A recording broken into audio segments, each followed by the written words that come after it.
When a person is drunk, Yes, definitely. Does the amount of alcohol matter? Sure. If a person is drunk, he sleeps. He has no control over himself. He loses awareness.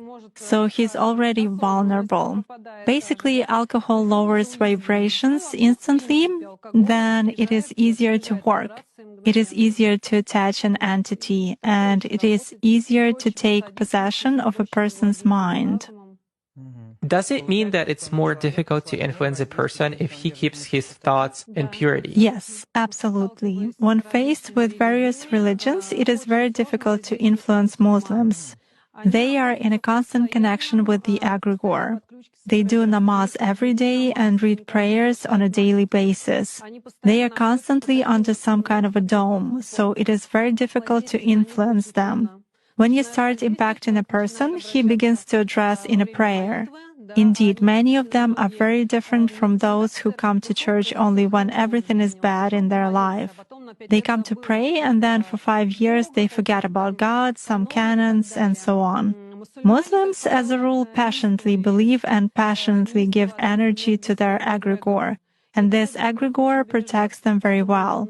That's why it is very difficult to work to make any kind of influence on a true Muslim believer.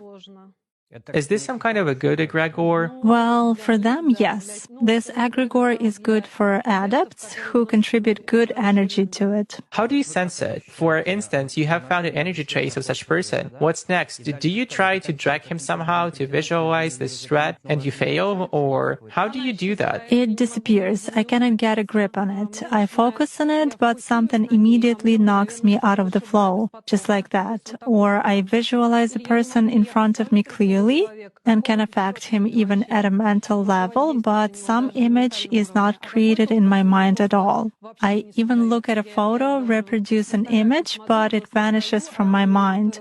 Thus, I can clearly see that a person is covered with something. Does this only work with Muslims? It does for me.